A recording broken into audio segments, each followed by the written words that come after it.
dans le pan de sa robe. C'est comme le mont Hermon avec sa rosée qui répand sur les montagnes de Sion. Et c'est là que tu répands la bénédiction en abondance et la vie pour l'éternité. Merci Seigneur de nous avoir encore convoqués dans ce saint jour. Tu as mis à part pour nous de nous réunir ensemble, de fraterniser dans cette communion fraternelle afin de t'élever et te glorifier dans nos vies. Merci pour ce matin, pour ton action fraîche, Seigneur, que tu déverses sur ma vie, que tu déverses sur chacun de nous, afin, Seigneur, que ta parole ne soit pas perdue, Seigneur, mais qui tombe ce matin au milieu de chaque cœur ici présent dans ce lieu. Merci, Esprit de Dieu vivant, c'est toi qui es là pour que je puisse encore m'appuyer sur toi.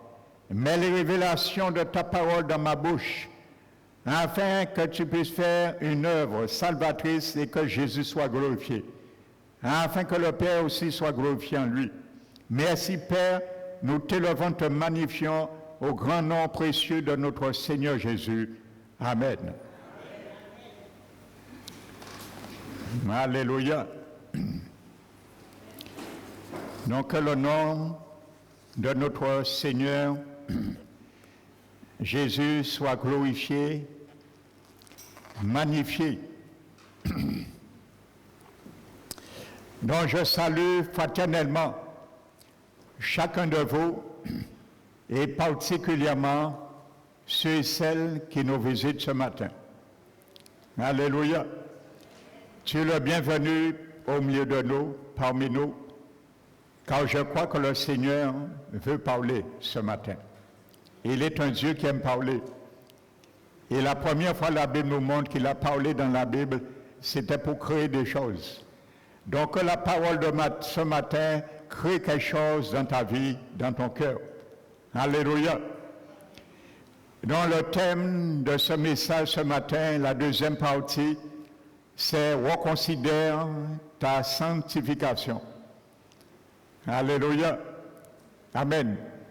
Je vais vous poser une question. Est-ce que quelqu'un se rappelle ce que nous avions vu dimanche dernier à travers le mot qui est traduit dans 1 Thessaloniciens 4.3 ?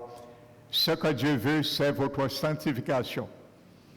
Je disais le mot grec, c'est le mot agiasmos. Alléluia. Te rappelles-tu de cette définition? Amen. Cela veut dire de se soustraire, c'est un processus qui consiste à se séparer du péché afin de rendre sanctifié le nom de Dieu ou être mis à part pour Dieu. Donc ça veut dire nous pouvons être mis à part, nous ne pourrons être mis à part pour Dieu qu'en la mesure que nous nous séparons dans nos vies du péché. Donc c'est ce que la Bible appelle la sanctification. Amen.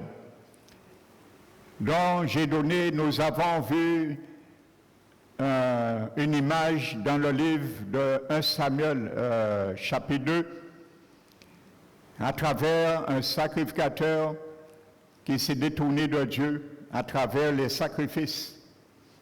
Amen. Et nous avons vu que à chaque fois la Bible dit c'est au moment qu'on faisait cuire la chair. Et il y avait un serviteur du sacrificateur Élie et il venait pour prendre ce que Dieu n'avait pas donné aux sacrificateurs de prendre et de manger pour leur part personnel. C'était la viande crue et la graisse. Et j'expliquais que la graisse dans la Bible représente le péché, les œuvres de la chair, ce que nous aimons et ce que Dieu n'aime pas. Et dans le sacrifice, la graisse symbolisait et représentait ce qui revenait à Dieu dans toute offrande des sacrifices. Car ce qui revient à Dieu dans ma vie et dans ta vie, c'est la graisse de ta vie. Et c'est ce qu'il veut prendre dans les sacrifices. Alléluia. Dans chaque sacrifice, le Seigneur veut prendre cela. Ça lui appartient, la graisse. Des sacrifices, c'est ce que Dieu n'aime pas. Et il n'aime pas voir en nous. Amen. Donc je vais prendre également, pour continuer le message, c'était en introduction pour ceux qui prennent ce message pour la première fois. Il y a aussi un exemple dans la Bible de 1 Samuel chapitre 15. Vous vous rappelez que lorsque Dieu avait donné par le prophète Samuel au roi Saül des recommandations, lui disant que vous allez combattre et je vais vous donner la victoire sur Amalek. Mais il avait dit à Saül, le roi, qui conduisait le peuple, qu'il devait tout détruire, tuer, de rien laisser. Les hommes, les femmes, le bétail, tout.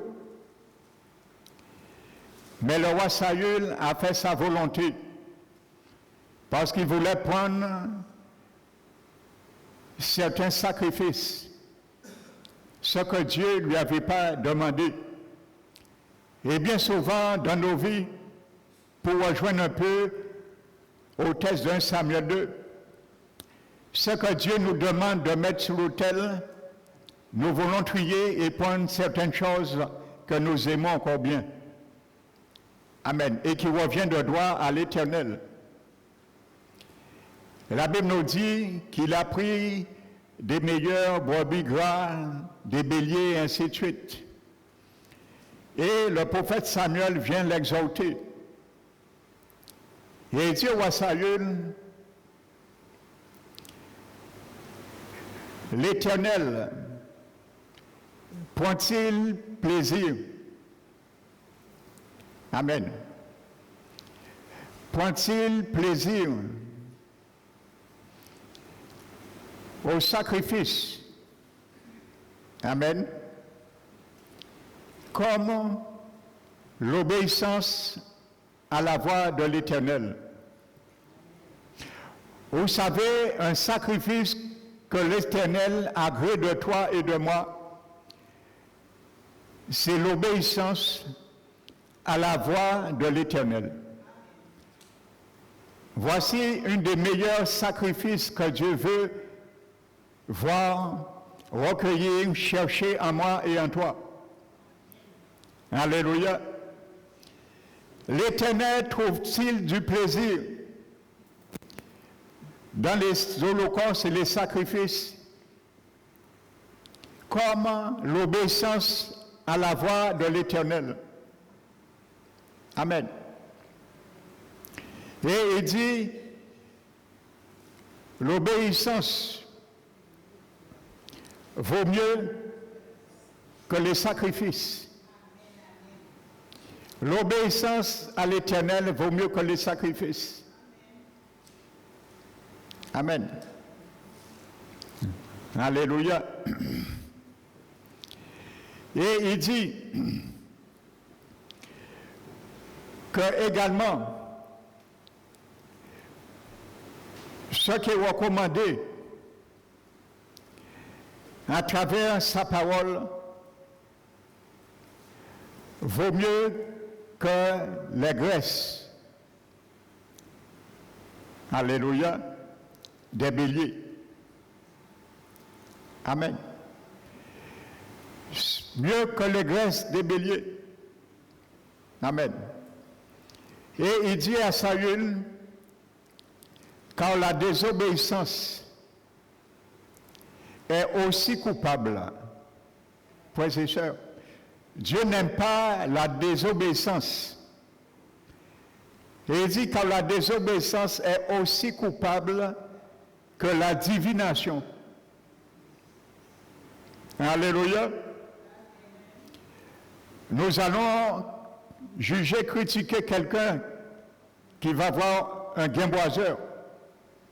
Parce que ils utilisent une science occulte, la divination que Dieu condamne, bien sûr.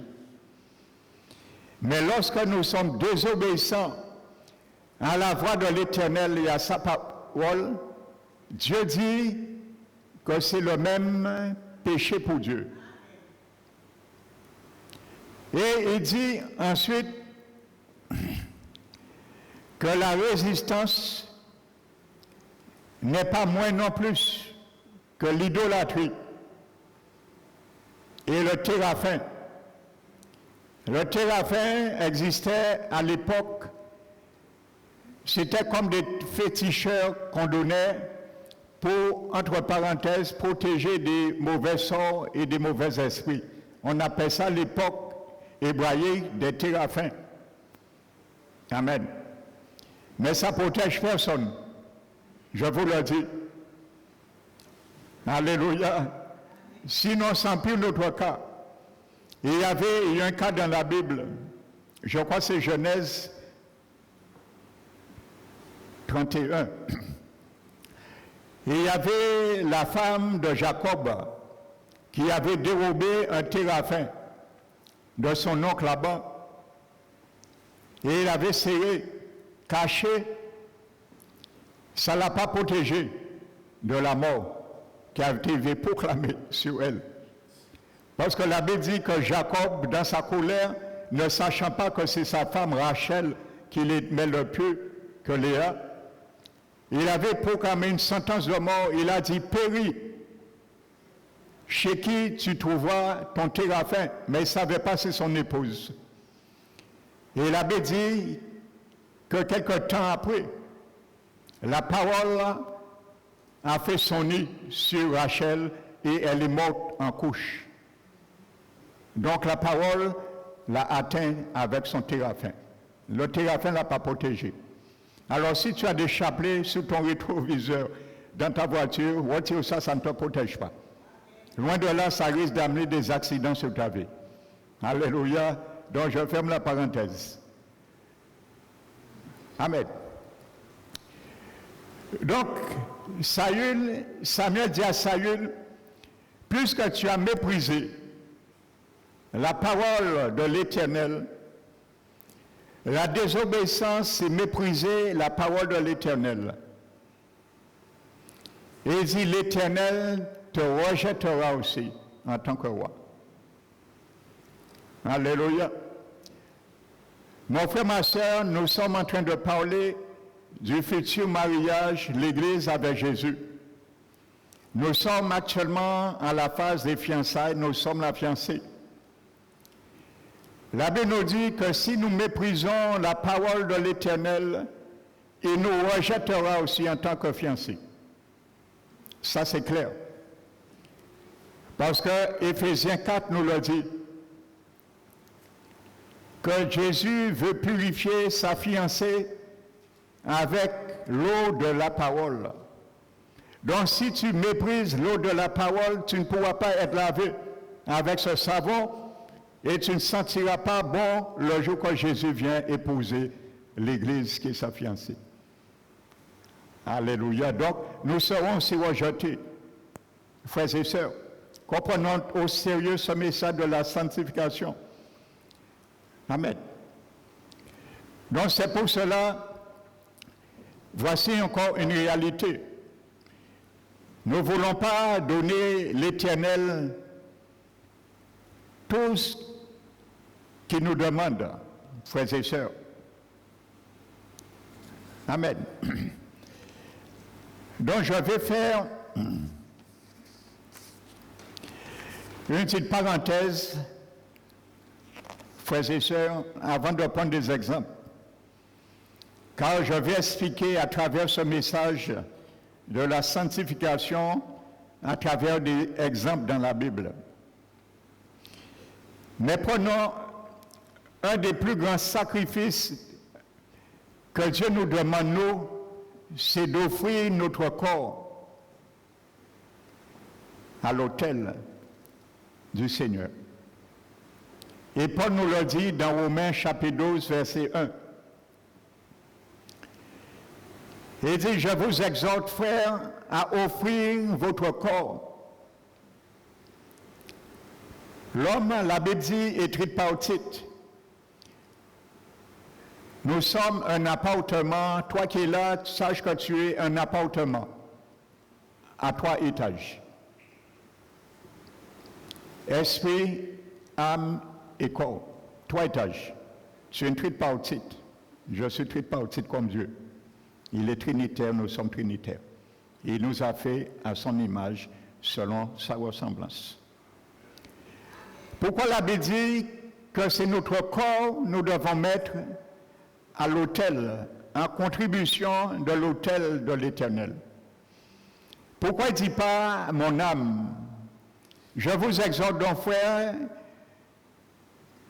d'offrir votre âme. Je vous exhorte, frères, d'offrir votre esprit. Mais pourquoi le corps? Alléluia. Parce que vous savez, le corps, mon corps, ton corps, c'est l'expression de ton âme. Alléluia. Ce que ton âme est intérieurement, ça se reflète à travers mes actes et à travers mes membres qui sont des instruments. Amen. Et nous allons voir, je le disais, j'ai fait mention de ça dimanche dernier. Vous savez, quand la Bible appelle le corps a des yeux, le corps a une tête, le corps a des doigts, le corps a des orteils, le corps a une langue, le corps a tous, qu'on peut dire. Et nous allons voir quand Dieu nous dit de mettre notre corps, de le présenter, de l'offrir à l'autel. Vous allez voir par la suite de ce message, je viendrai, il y a une manière que Dieu veut que nous le présentons. Nous ne devons pas présenter notre corps comme ça, mais nous devons le découper en petits morceaux et présenter chaque morceau sur l'autel pour qu'il soit bien vu aux yeux de Dieu, bien distinguer les choses. Ça veut dire il veut que tu mettes tes oreilles là, il veut que nous mettons nos yeux là, il veut que nous mettions nos mains là. Alléluia, nous allons le voir. Amen. Parce que Philippiens dit qu'avant Jésus vienne chercher son Église, il veut le sanctifier, l'être tout entier, l'esprit, l'âme et le corps. Et il nous demande, il faut pour cela, nous le gardons irrépréhensible au jour de son avènement. C'est le moment de garder notre être irrépréhensible. Parce que si ce n'est pas fait, ça ne sera pas fait après. Il sera trop tard. Il est trop tard. Les aiguilles ont tourné. Alléluia. Vous connaissez cette chanson? Donc c'est pour ça que je vais prendre un test. Et ce test, c'est un test que Paul a mis au centre même du sacrifice sacerdotal. C'est le test que je viens de vous citer. Romains 12.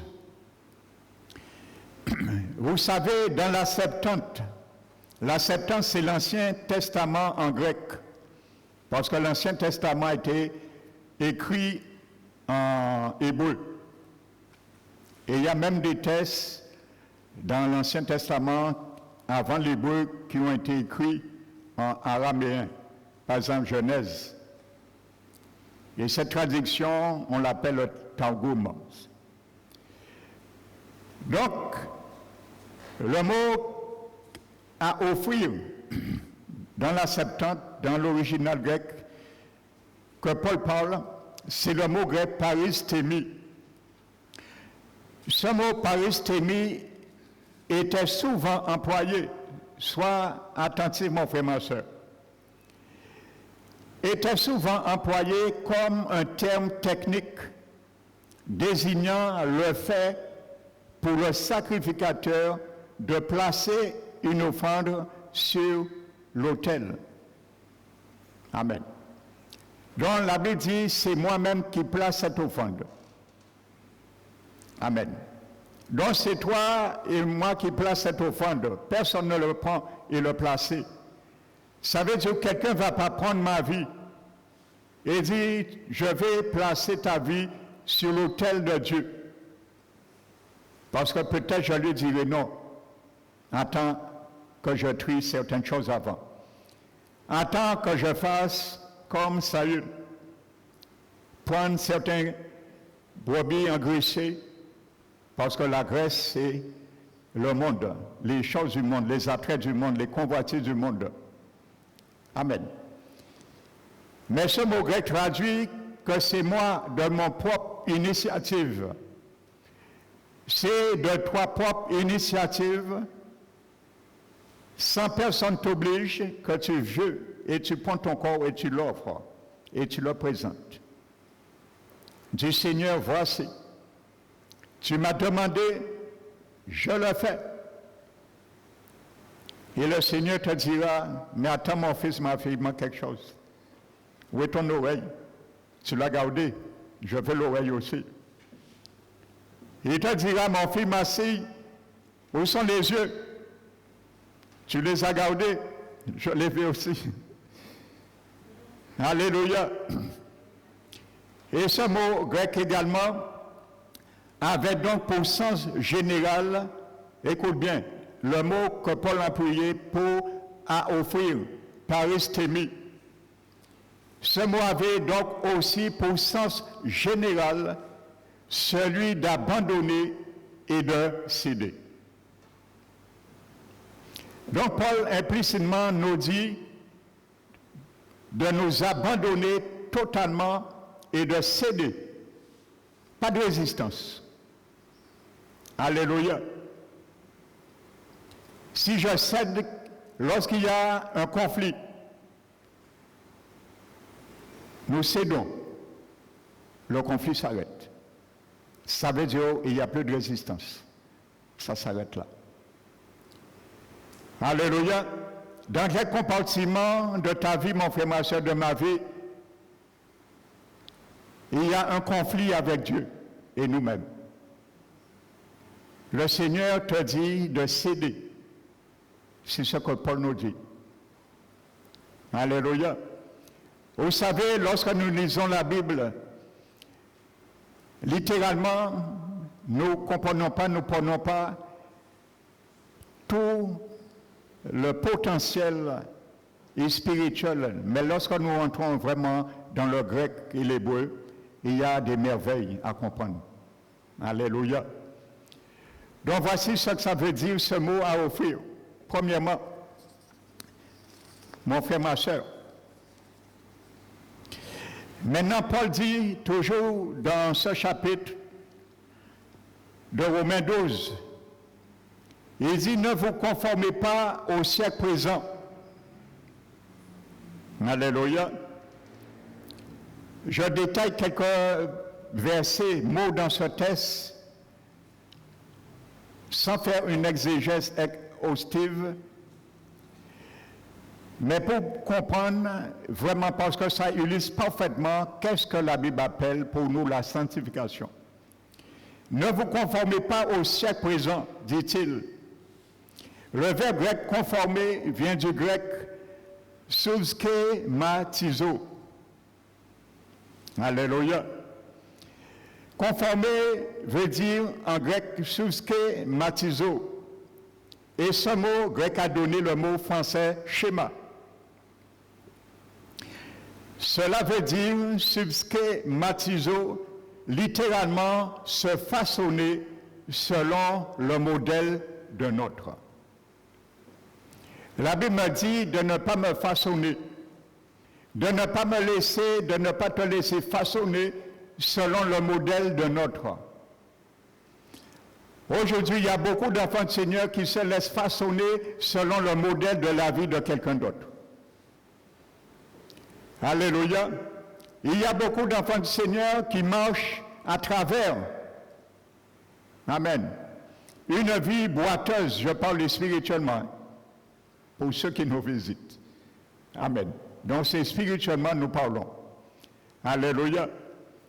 Comme dit la Bible dans l'Épître de Jacques, il dit afin que ceux qui est boiteuse ne dévient point, mais mettez vos pieds dans la bonne voie et marchez-y. Boiteuse, ça veut dire celui qui a dévié.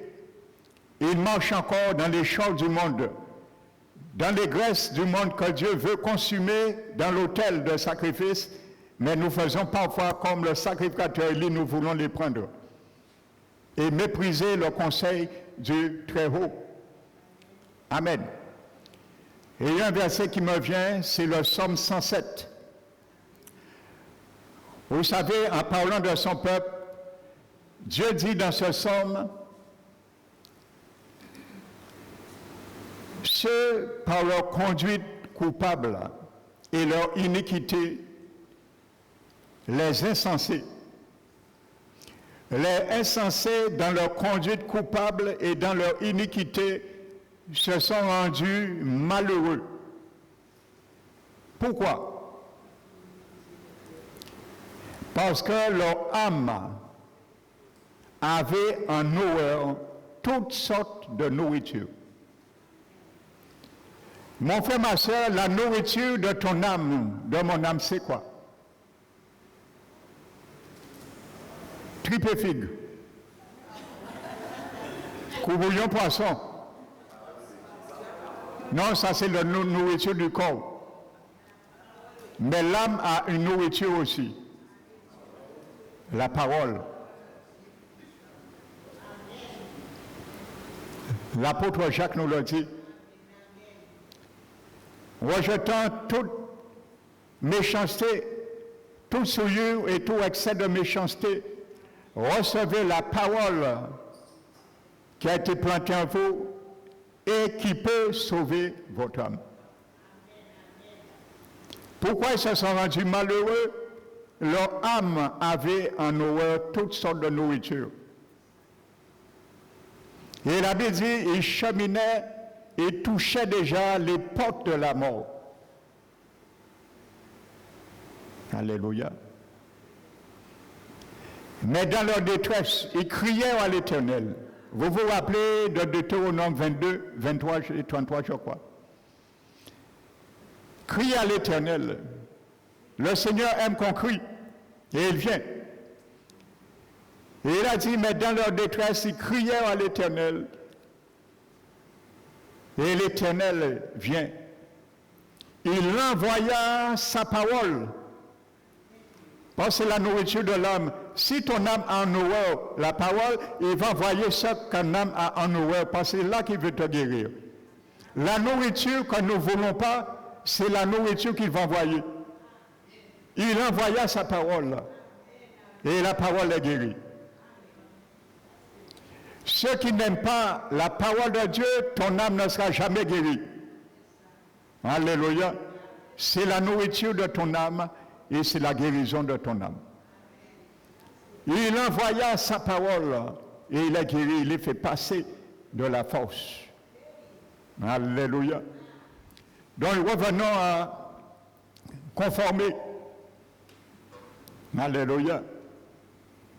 Ce que j'aime avec l'Esprit Saint quand je prêche, il me donne des petits flashs. Il me fait aller là et retourner au point de départ dans le boulevard. Alléluia, gloire au Saint-Esprit. Alléluia, j'aime cela avec lui. C'est pour ça, chaque dimanche, j'implore sa grâce pour une onction fraîche. Alléluia. Se façonner selon le modèle d'un autre. Alléluia. Amen. Donc ne laissons pas le monde nous dire ce que nous sommes censés être, frères et sœurs. Alléluia. Donc je continue. Ce même verbe conformer Subgematizo désigne une expression extérieure qui ne reflète pas ce qui est à l'intérieur. Le Seigneur, mon frère, ma soeur, Paul dit que ce qui est extérieur et qui ne reflète pas ce qui est à l'intérieur de nous, nous ne devons pas nous laisser mouler. Parce que ce n'est pas le schéma que Dieu veut faire de moi et de toi. Alléluia. Ça représente ce qui est une expression de l'extérieur, mais qui ne correspond pas à ce qui est de l'intérieur. Qu'est-ce que Paul entend par là? Par notre nouvelle naissance, nous avons accepté Jésus. Nous l'avons vu dans Romains 8. L'image de Jésus à 100% se trouve dans mon esprit et dans ton esprit régénéré. Et la Bible dit que Dieu nous a prédestinés à devenir semblables à l'image de son Fils Jésus. Mais l'image de Jésus est déjà en moi et en toi, qui est habitée par Jésus, par son Esprit Saint. Comment tu peux devenir semblable à l'image de Jésus? Oh, l'image de Jésus est déjà en toi. Et elle est déjà en moi. C'est le ramener et le réfléchir de l'extérieur. Amen. Et ça se fait dans mon âme et dans ton âme. Et comme le corps, c'est le serviteur de mon âme, c'est pour ça que c'est le corps qui doit être mis à l'autel. Pour consumer la résistance et les résidus qui empêchent le Seigneur de voir cette image. Je vous l'ai expliqué dimanche dernier. L'orfèvre, il arrête le feu lorsqu'il purifie l'eau. Amen. Tu sais, l'eau que tu portes a subi une grande épreuve avant que tu le portes. Une épreuve de feu. Je disais, l'orfèvre, lorsqu'il met l'eau à l'épreuve, à l'état brut pour le mettre, pour pouvoir l'utiliser pour de bonnes œuvres, tant qu'il ne voit pas son image se réfléchir dans l'eau, il n'arrête pas le feu. Mais lorsque l'eau reflète son image, sa personnalité, il dit ça c'est bon, l'eau est pure, et il arrête le feu. Le feu de la sanctification, c'est arrivé à chaque aspect de notre vie, de notre âme, que Jésus dit oui c'est bon, nous arrêtons le feu là. Ses oreilles sont bonnes. Maintenant, nous arrêtons le feu pour ses oreilles. Parce que je vois à travers ses oreilles, mes oreilles. Elle arrivait à avoir l'oreille éveillée comme mon oreille. Alors nous arrêtons le feu sur son oreille. Parce que je vois à travers cela, le feu, l'oreille est devenue comme mon oreille. Alléluia! Le Seigneur va continuer l'œil. Il va dire, tant que l'œil n'est pas venu comme mon œil pour regarder mon regard, nous continuons à laisser le feu. Et je dis bien, le feu, ce n'est pas un feu physique, c'est une situation. Celui que tu n'aimes pas regarder, tu regardes avec un regard hautain. Proverbe dit, Dieu hait cela. Tant tu ne vas pas arrêter de regarder ton prochain avec un regard hautain, il va amener des gens à te mal regarder. Et le jour où tu vas dire, cette personne me regarde mal, mais je le regarde comme le Seigneur veut, je le regarde. Parce que c'est une créature de Dieu. Le Seigneur dira oui. À travers cela, je vois dans ses yeux ma personnalité. On arrête le feu dans les yeux. Et ainsi de suite. C'est pour ça qu'il faut tout mettre dans l'autel. Alléluia. Il faut découper en petits morceaux. Amen. Donc cela désigne, frères et sœurs, une expression extérieure qui ne reflète pas ce qui est à l'intérieur. Vous savez ce mot est, comment dirais-je, humoristique. Vous allez voir la suite. Ce mot s'emploie pour rendre l'idée de se faire passer pour ce qu'on n'est pas ou de jouer la comédie. Frères et sœurs, c'est ça que ça veut dire ce mot. Subke matizo. Alléluia. Ça veut dire intérieurement, le Seigneur Jésus nous dit de ne pas aimer.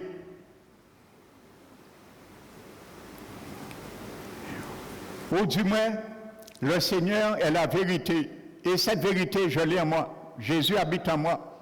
C'est ça que je suis intérieurement dans mon esprit. Maintenant, si j'aime le mensonge, en tant qu'enfant du Seigneur, c'est quelque chose de l'extérieur qui ne reflète pas ce qui est à l'intérieur. Amen. Donc le Seigneur nous montre par là que nous jouons la comédie. Parce que ça que nous sommes vraiment à l'intérieur, c'est la vérité. Donc nous ne pouvons pas faire rentrer le mensonge qui est à l'extérieur et qui est contraire à ce que nous sommes à l'intérieur. Donc c'est pour ça que ce mot veut dire un peu comme quelqu'un qui joue la comédie. Donc ça veut dire que si Dieu nous dit de vivre dans la vérité, nous ne pouvons pas mentir, frères et sœurs. Autrement, pour Dieu, nous sommes des comédiens. C'est ça que Paul explique aux chrétiens. Amen. Permettez le monde voir ce que vous êtes intérieurement. Amen. Et non ce que vous n'êtes pas.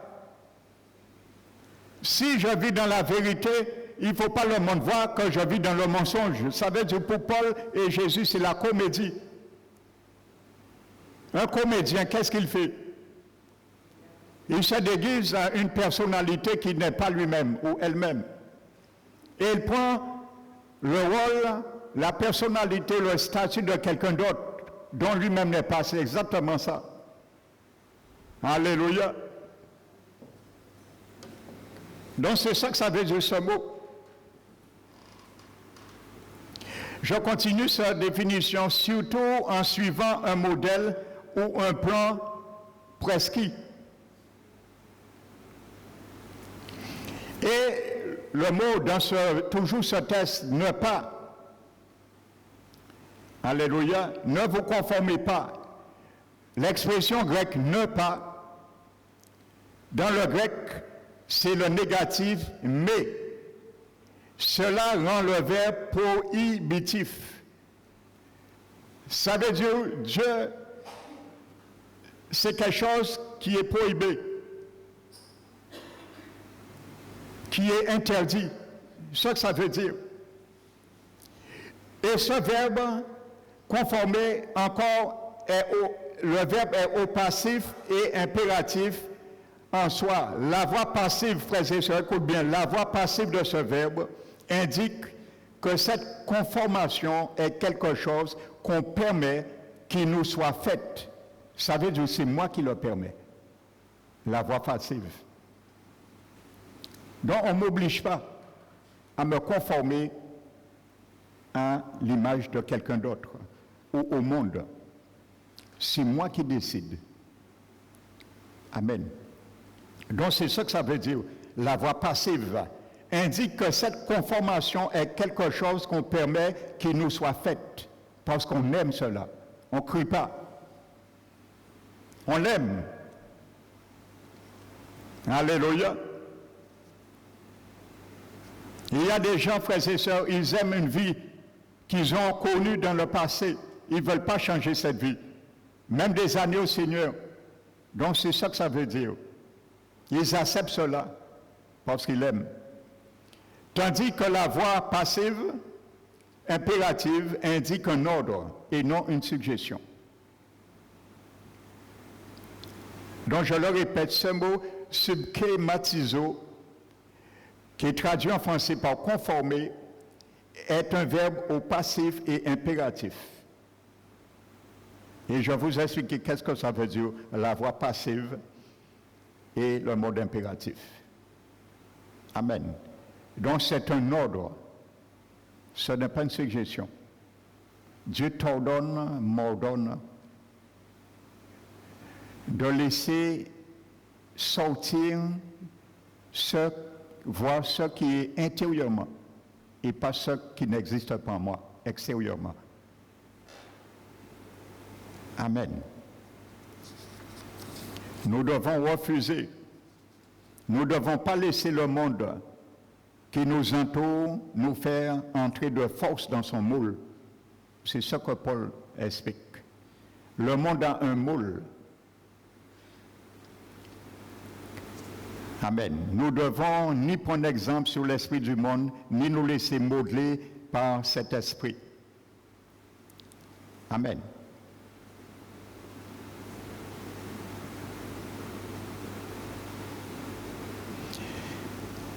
J'ai relevé une pensée d'un érudit du Nouveau Testament. Il s'appelle Kenneth Rich. Il dit de ce passage, de ce verbe, il paraphrase ainsi. Il dit « Cessez d'adopter une expression extérieure qui est modelée par le monde actuel, une expression qui ne vient pas et qui n'est pas représentative de votre être intérieur en tant qu'enfant racheté par Dieu. » Amen, c'est exactement ça. Amen. Parce que s'il n'y a pas de distinction, le monde est perdu à cause de nous. Si le monde n'a pas de repère, il voit l'Église pareil que le monde. Où ira le monde, frères et sœurs? Il faut que le monde voit un repère dans l'Église. Amen. Alléluia. La construction, pour finir avec Romains, la construction de la phrase grecque fait de « afin que vous discerniez ». Alléluia. La construction grecque de la phrase fait de l'expression « afin que vous discerniez », une expression qui établit le lien entre le but et le résultat. Le but, c'est extérioriser ce que je suis intérieurement et le devenir, le résultat. Le but et le résultat. Autrement dit, lorsque notre âme d'un croyant est transformée, sa capacité de réfléchir, son raisonnement moral et sa compréhension spirituelle lui permet de tout évaluer correctement et de n'accepter que ce qui est conforme à la volonté de Dieu. Notre vie nous permet de discerner quelle est la volonté de Dieu uniquement si nous faisons ce qui est bon, agréable et parfait aux yeux de Dieu. Amen. Alléluia. Et je répète, souligne le thème traduit par discerner, comme je le dis, signifie également en réalité démontrer quelque chose. Afin que vous discerniez quelle est la volonté de Dieu. Ça veut dire que lorsque nous sommes transformés dans notre intelligence, nous ne nous conformons pas au siècle présent, nous pouvons démontrer quelle est la volonté de Dieu. Comment? Parce que ce qui est intérieur, le monde le verra. Amen. Alléluia. Donc lorsqu'on lit ce verset, on pense que lorsque on connaîtra, discerner la volonté de Dieu, mais c'est avant en amont. Amen. Démontrer quelque chose. Ça veut dire, mon frère, ma soeur, sans parole, lorsque le Seigneur Jésus nous amène par notre obéissance à démontrer et à faire sortir son image que nous sommes dans notre esprit extérieurement, nous démontrons par là. Amen. Quelque chose. Et c'est quelque chose, c'est quoi? Nous démontrons quelle est la volonté de Dieu. C'est ça. Ça veut dire que ta vie, ma vie, doit refléter comme un schéma pour ceux qui nous voient, nous regardent et nous observent. Alléluia. Nous démontrons, le mot discerner veut dire démontrer quelque chose. Ça veut dire qu'à travers le feu de la sanctification que nous avons accepté, que Dieu brûle certains scories de nos vies, de notre âme, nous allons démontrer quelle est la volonté de Dieu. Parce qu'à travers nous, les gens verront la volonté de Dieu, elle est bonne, agréable et parfaite. Alléluia. Tu dois sentir la volonté de Dieu. Je dois sentir la volonté de Dieu. Alléluia. Et il y a beaucoup de personnes qui veulent servir Dieu. Amen. Ils veulent préparer, servir le Seigneur, préparer des choses pour Dieu. Mais ils ne sentent jamais ce que Dieu veut qu'ils sentent. Frères et sœurs, ça ne sert à rien. Amen. Celui qui prononce le nom du Seigneur doit s'éloigner de l'iniquité. Quand nous nous approchons de Dieu, il veut sentir l'odeur. Si l'odeur, ton odeur, mon odeur s'appelle s'éloigner de l'iniquité. C'est ça qui importe pour Dieu. Vous savez, dans Genèse 27, 26, je crois, Jacob a usurpé son frère Ésaü et le père avait donné une promesse qui était celle-ci, que quand tu vas me préparer un bon plat, il fallait préparer, la promesse venait, il faut préparer et il faut me servir. Et tu vois la bénédiction.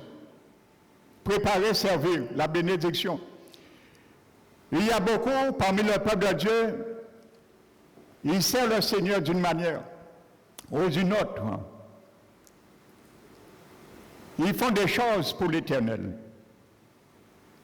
mais ils ne reçoivent pas la bénédiction. Et pourtant, ils font des choses pour Dieu. Amen. Ils servent en quelque sorte selon eux, mais ils ne reçoivent pas la bénédiction. Pourquoi? Parce qu'ils sont loin de Dieu, malgré ses services.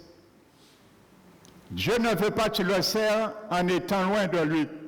Il veut que tu le sers et tu fasses des choses pour lui en étant proche de lui. Amen. Donc la Bible nous dit que Jacob, par le truchement de sa mère, Rebecca, il usurpe le droit d'aînesse et il vient. Et il apporte ce que le père Isaac a demandé pour être béni. Donc il apporte, il a préparé et il sert Isaac. Et il dit, bénis-moi maintenant. Isaac ne le bénit pas. Pourtant, Isaac avait promis, tu me prépares et tu me sers. Il a préparé, il a servi, il n'est pas béni. À quel moment il a été béni? Alléluia. À quel moment Jacob a été béni? Selon les promesses d'Isaac, son père. Lorsque le père a senti son odeur, il a dit, approche-toi, je veux sentir ton odeur. Et lorsqu'il a senti l'odeur, il a dit oui, et il a béni. Alléluia. Le Seigneur ne veut pas que tu le sers en s'éloignant de lui. Le Seigneur ne veut pas que tu prépares quoi que ce soit pour lui pendant ce temps tu es éloigné de lui. Il veut que tu sois proche de lui pour te bénir. Alléluia. Il veut sentir l'odeur de l'image de Jésus pour dire oui, ça c'est l'odeur de Jésus. Ça c'est l'image de Jésus. Tu es proche de moi, reçois la bénédiction. Il fallait que Jacob s'approche pour recevoir la bénédiction. Même s'il était resté loin, il avait servi et préparé, il n'aurait rien eu. Mon frère, ma soeur, le Seigneur te dit, ne prépare pas seulement pour Dieu. Ne le sers pas seulement, mais approche-toi de lui de jour en jour. Alléluia. C'est ça qui importe pour lui. Alléluia. À chaque pas que tu approches de Dieu, la bénédiction approche de toi à un pas aussi. D'une manière extemporanément. Alléluia. Amen.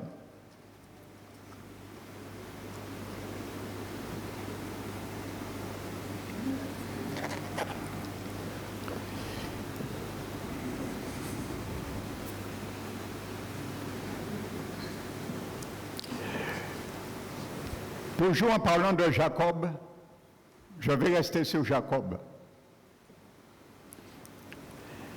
La Bible nous dit, dans Genèse 32,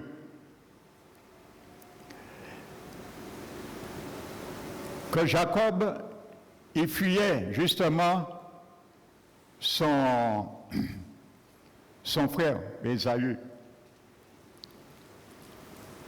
Et ça, il y a vraiment cette histoire, une grande révélation, frères et sœurs spirituels. La Bible dit, Jacob, il vient maintenant, il se trouve dans un lieu qu'on appelle Jabok. La Bible dit, il fait passer ses deux femmes, il fait passer ses servantes, ses 11 fils, ses troupeaux, tout. Au gué de Jabok. Et vous savez, en hébreu, Jabok veut dire qui coule. Amen. Le Seigneur veut t'amener ce matin, il veut m'amener ce matin dans un lieu où ça coule. Amen. Ça s'appelle Jabok. Et tu vas voir comment ça coule. Et ça doit couler sur toi et sur moi. La bénédiction. La parole dit, il fait passer tout. Et ce qui est intéressant, il dit, tout ce qui lui appartenait. Tout. Mais Jacob, lui, il reste seul. Amen. Il reste seul. Il y a des moments, mon frère, ma soeur, dans la sanctification, pour que Dieu te parle, il faut que tu te trouves seul. Parce qu'au moment de ta solitude, c'est là qu'il veut te briser. Et qu'il veut me briser, dans certains domaines. Peut-être si ces femmes, si ces enfants, ces servantes étaient là, ils auraient interféré la bénédiction. Alléluia. Ils auraient dit peut-être, mais non, au brutal éveil, pas lutter comme ça, éveil, pas frapper comme ça. Alléluia. Parfois, lorsque nous intercédons, bien souvent aussi nous interférons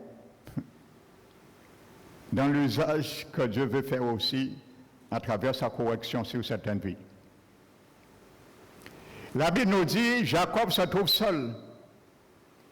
Et c'est lorsqu'il s'est trouvé seul, un homme vient lutter avec lui. Alléluia. Frères et sœurs, il y a des moments, Dieu va nous attendre un moment propice, que nous soyons vrais, sincères et seuls avec nous-mêmes. Alléluia. Parce que vous savez, lutter avec Dieu, c'est refuser et de faire un choix délibéré en ce que dit sa parole à notre égard, bien souvent. Lorsque nous résistons à la parole de Dieu, nous luttons avec Dieu. Lorsque nous résistons à ce que Dieu veut que nous sachions de nous, nous luttons avec Dieu. Mais il y a des moments que lorsque nous sommes prêts, Dieu va nous briser et toute lutte doit s'arrêter dans tel domaine. Et la Bible dit que cet homme lutte avec Jacob. Et à un moment donné, cet homme frappe le tendon de la hanche de Jacob.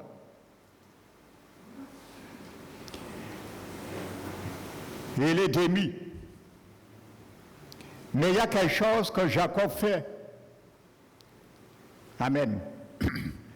Vous savez, Isaïe, dans le chapitre 42, dit que Dieu ne brise pas le roseau cassé.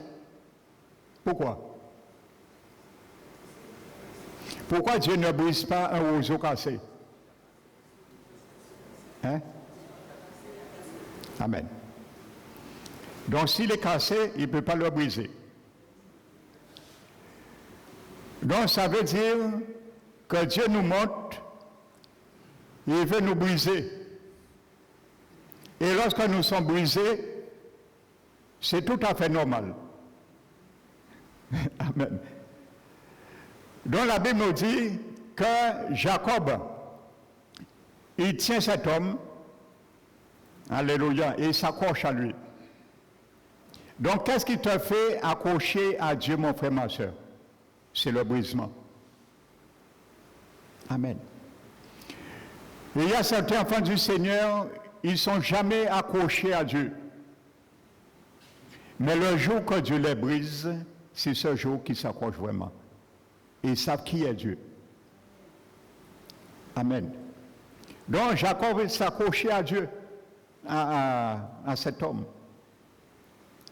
Amen. Et lorsqu'il s'accroche à cet homme, ceux et celles qui sont proches de Dieu, accrochés à Dieu, bien souvent ce sont des chrétiens qui ont été brisés par Dieu. Et c'est les a amenés à s'accrocher de Dieu, à dépendre de Dieu. Amen. Ils ont compris qu'ils sont vraiment le territoire du Seigneur et qu'ils ne s'appartiennent plus. Donc maintenant, la Bible nous dit que lorsque cet homme Jacob tient l'homme maintenant, il dit que tu ne vas pas partir sans me bénir. Parce qu'il y avait un enjeu. Amen. Et la Bible nous dit que cet homme dit, laisse-moi partir parce que il ne faut pas que l'aube sauve sur moi. Et l'aube était tout proche. Frères et sœurs, sache quelque chose, le Seigneur ne va jamais lutter avec toi et moi dans la journée, la lumière de nos vies. Ça ne sert à rien. Si tu es déjà lumière, Dieu ne va pas lutter dans ce domaine avec toi, parce que tu brilles déjà. Alléluia. Mais dans la partie ténébreuse, dans le domaine de ta vie, il va lutter avec toi. C'est pour ça que cet ange a dit, laisse-moi partir, parce qu'il ne faut pas que la lumière, en quelque sorte, s'ouvre. Dieu ne lutte pas dans les parties qui est déjà lumière dans ta vie, dans ma vie. Il va lutter dans les parties ténébreuses. Amen. Regardez ce que Paul dit dans Romains 13.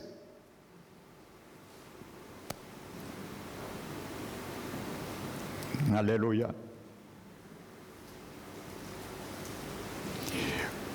Paul dit, la nuit est avancée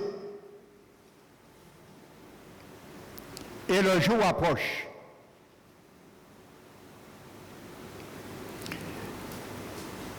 Si ce matin, il y a des situations, des compartiments de nos vies qui sont encore dans la nuit, il y a une bonne nouvelle pour toi et moi. La lumière est proche, parce qu'il y a un homme qui va lutter avec toi durant cette nuit. Durant ce moment de nuit, de ténèbres, d'obscurité dans nos vies. Amen. Le jour approche. Alors, qu'est-ce qu'il dit? Pour sortir dans la nuit et rentrer dans le jour, j'ajoute, Paul dit, dépouillons-nous donc des œuvres des ténèbres. Lorsque nous avons des ténèbres dans nos cœurs, dans notre âme, Paul nous dit, Dieu nous dit de nous dépouiller. Parce que le jour approche. Des œuvres, des ténèbres. Et revêtons les armes de la lumière. En quelque sorte, dans le grec, les instruments également. C'est le même mot que Paul a utilisé dans Romains 6, qui parlait de même nous avons utilisé nos membres au service d'iniquité pour parvenir à l'iniquité, maintenant que nos membres soient au service de la justice de Dieu. Amen. Mais comment nous dépouiller des œuvres des ténèbres? Amen. Et il dit loin, loin. Tant que tu seras près des ténèbres, tu ne pourras pas te dépouiller. Donc tu vois, il ne faut pas coopérer, transiger avec les ténèbres. Loin de toute orgie, de toute ivrogne, de toute impureté, de toute jalousie et querelle. Amen.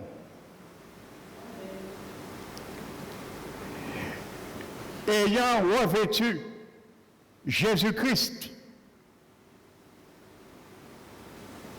Amen.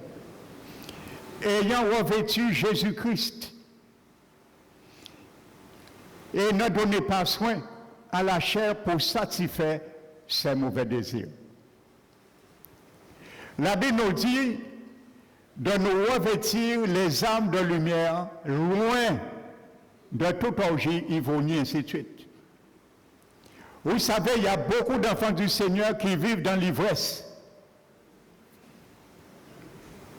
Ils ne boivent pas de rhum, de l'alcool, bien sûr, mais ils boivent d'autres choses qui les rendent ivres et demeurent dans cette ivrogne spirituelle. Amen. Et je ne mens pas sur les enfants du Seigneur, parce que je suis moi-même un. Et il y a des gens, ils ont déjà entendu de A à Z comment pardonner. Il n'y a aucun mystère, il n'y a aucun secret. Tout a été déjà dit dans ce domaine. Prédication sur prédication. Volontairement, ils refusent de vivre dans le non-pardon. Ça s'appelle de l'ivrogne, de l'ivresse. Ça veut dire toutes les paroles, les heures et les heures d'années de ces messages qu'ils ont déjà entendus. Ils ne réagissent pas parce qu'ils sont ivres. Et lorsque quelqu'un est ivre, vous ne pouvez pas lui parler. Il faut attendre cette personne dessouler. Il faut attendre mon a débouler. Moi, je connais ça, j'étais un alcoolique qui a été caboulé souvent. Alors, bien connaître ça, dit. Et c'est de parler avec quelqu'un qui est boulé. Vous ne pouvez pas. Et il y a beaucoup d'enfants du Seigneur, ils sont proches de ce type d'ivresse. La Bible dit, pour te dépouiller, il faut que tu sois loin de ça. Comment tu veux épouser Jésus? Non. Tu rejettes la parole qui te dit de pardonner. Ce que Dieu a dit pour Saül peut être notre partage également. Nous serons rejetés aussi. Jésus a dit, si vous ne pardonnez pas aux hommes leurs offenses, mon Père qui est dans les cieux ne vous pardonnera non plus. Jésus était clair. Si tu refuses, après mettre après avertissement, tu vis dans l'ivresse spirituelle. On ne peut pas te parler. Tu es ivre à chaque fois. Amen. Et il y a un bel exemple dans la Bible. C'est l'exemple de Nabal. Il avait à dessein dans son cœur d'aller pour attaquer le roi David. Mais son épouse Abigaïl, qui connaissait le roi David, il est venu pour raisonner Nabal, son époux, son mari. Et la Bible dit, lorsqu'il est venu, elle est venue, il a trouvé son mari ivre. Qu'est-ce qu'elle a fait? Elle n'a pas dit, oh, levez-vous là, en ayant bitin sérieux pour Dieu, au bois. Ainsi de suite, non. La Bible dit, elle n'a rien dit à Nabal. Elle est partie. Et le lendemain, elle est venue lorsque son mari était dans son bon sens. Et elle lui a parlé. Tant que tu ne sors pas, certains enfants du Seigneur, tant que tu ne sortiras pas dans un état d'ivresse, l'Éternel ne pourra jamais te parler. Tu vas entendre ta parole, sa parole, combien de fois ça te fera ni chaud ni froid, parce que tu es dans un état d'ivresse, ton âme. Le jour où tu décideras de laisser te sortir dans cela, l'Éternel te parlera. Loin d'ivonie, revêtez Christ. Alléluia, une belle image. Qu'est-ce qui est en toi, mon frère, ma soeur? Nous avons vu. Qu'est-ce qui est en moi? Dans mon esprit. Jésus. Jésus vit dans mon esprit, dans ton esprit régénéré. Maintenant, la Bible te dit, Romains nous dit de revêtir Christ. Mais il est déjà en moi. Comment le revêtir? Ça veut dire ce qui est dans mon esprit, l'amener dans mon corps, et comme c'est mon corps que Dieu veut mettre dans l'autel, à travers ma vie, on doit voir que j'ai un manteau sur ma vie qui s'appelle Jésus-Christ. Ce qui est en moi doit refléter la réalité de Christ. La vie de Jésus doit refléter de mon extérieur ce qu'il est en moi. Je le revêt. En le revêtant, ça veut dire que je ne dois pas rester dans les ténèbres.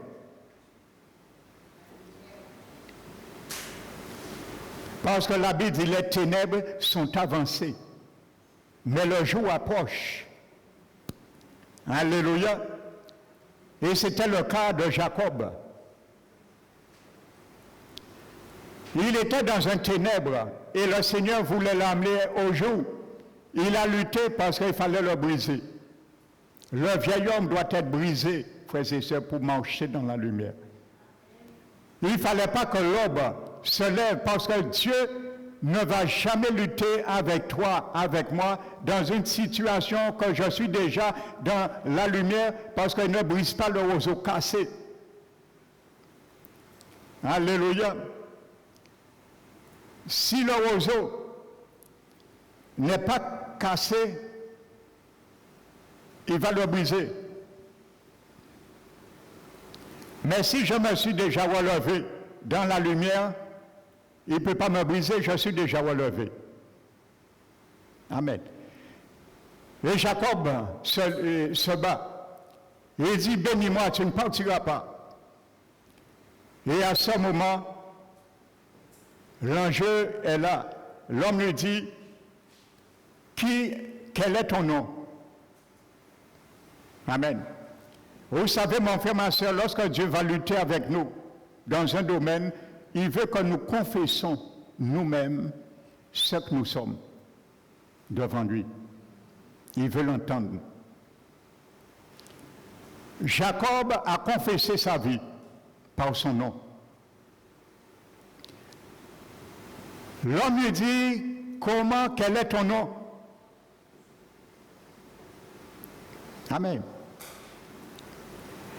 Ça veut dire en quelque sorte, cet homme disait à Jacob, tu veux être béni avec ta mentalité, avec ce que tu es? Non. Quel est ton nom?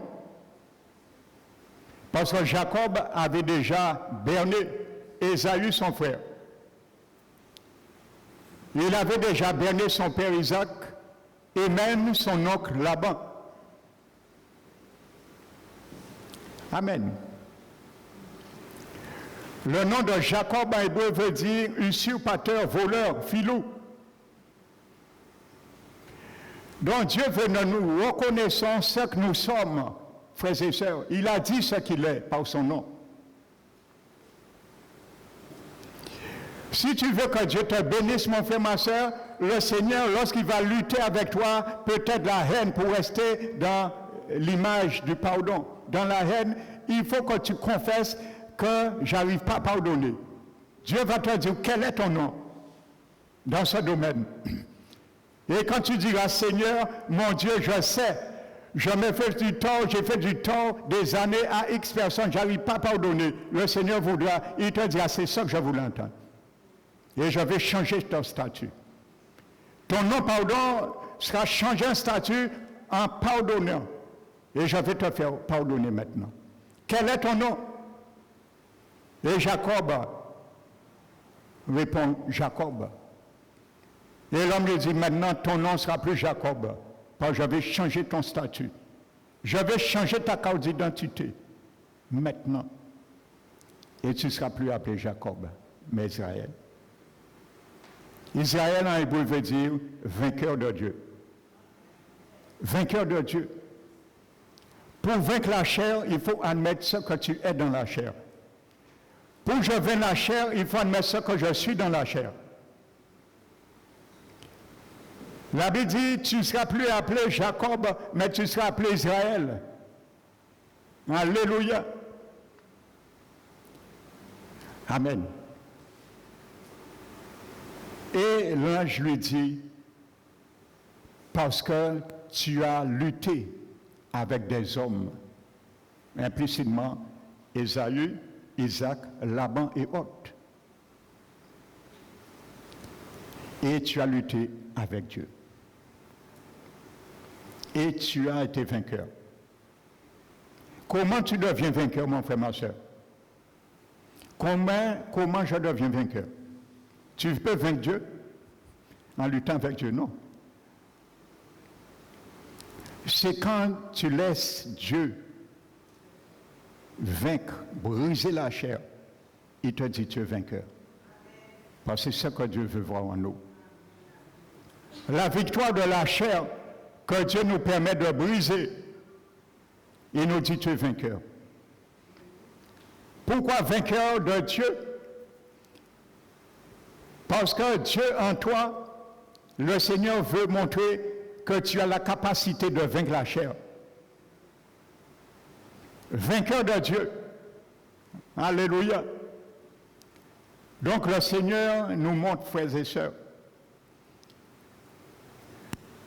que c'est dans les ténèbres de nos vies, le Seigneur viendra lutter avec nous, mais pas dans le jour. L'ange n'avait rien à faire là, à lutter lorsque l'aube vient. Ce n'était pas sa mission. Le Seigneur ne lutte pas avec la lumière contre toi, qui est la lumière.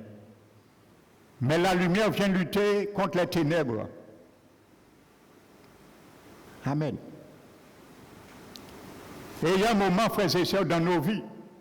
La Bible nous dit qu'un homme lutta avec Jacob jusqu'à l'aube. Alléluia, ça veut dire qu'il y a des moments dans nos vies, pendant des années, il y a un moment, la lutte doit s'arrêter. Amen. Donc, et ce matin, je vais conclure pour bien comprendre le changement d'état de phase dans nos vies. Exode 1 et verset 1. Voici la révélation de Jacob à Israël. Et pour toi et moi. La Bible dit, voici le nombre des fils d'Israël venus en Égypte par Jacob. Voici le nombre des fils d'Israël venus en Égypte par Jacob. Il y a un problème là, apparemment. Israël et Jacob, c'est le nom d'une même personne. Donc Dieu nous montre quelque chose, frères et sœurs. Voici le nombre des fils d'Israël, amen, vainqueurs de Dieu, amenés en Égypte, pas par Israël, mais par Jacob. Et c'est la même personne. Alléluia. Parce que Israël, vainqueur de Dieu, ne va jamais t'emmener dans le monde. Parce que tu as déjà vaincu par ton nom même le monde. Parce que Israël, vainqueur de Dieu, ne va jamais t'emmener dans la compromission. Parce qu'il est lui-même sorti dans la compromission. Israël ne va jamais t'emmener dans les choses du monde, à consommer la graisse que Dieu veut consommer lui seul, et tu n'as pas le droit. Ça, Israël ne peut pas t'emmener là, parce qu'il est vainqueur de Dieu. Dieu a déjà vaincu la mauvaise tendance et il lui a donné ce nom, vainqueur de Dieu. Parce qu'il a lutté avec Dieu, il a laissé Dieu vaincre et briser les effets et les convoitises de la chair en lui. Donc il ne peut pas te ramener en esclavage encore. L'esclavage, l'Égypte, c'est le monde. Alléluia. Mais qui peut t'emmener dans le monde? Dans les compromissions, dans les choix du monde, dans les plaisirs encore du monde, c'est Jacob. Amen. C'est pour ça qu'il a dit le nombre des fils d'Israël emmenés en Égypte, pas par Israël, mais par Jacob. C'est Jacob, avant d'être changé de nom, qui les a ramenés en Égypte. Amen. Alléluia. Donc, mon frère, ma soeur, si tu retournes dans le monde, si tu aimes des choses dans le monde, ce n'est pas Isaac, ce n'est pas Israël qui t'emmène, mais c'est Jacob. Alors, il faut tuer Jacob pour qu'Israël puisse prendre la relève. Jacob, c'est le vieil homme. Il faut crucifier le vieil homme, Jacob, parce que c'est lui qui va t'emmener en Égypte, le monde, aimer encore les choses du monde, mais garder Israël, vainqueur de Dieu.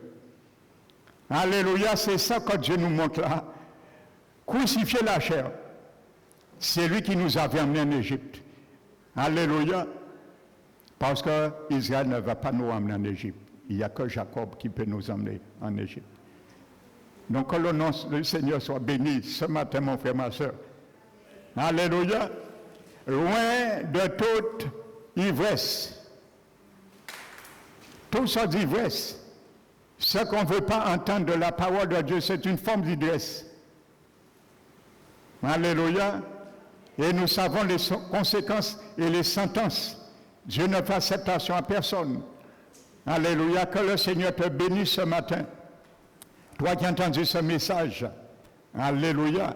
Et rentrons et restons dans la sanctification sans laquelle nul ne verra le Seigneur.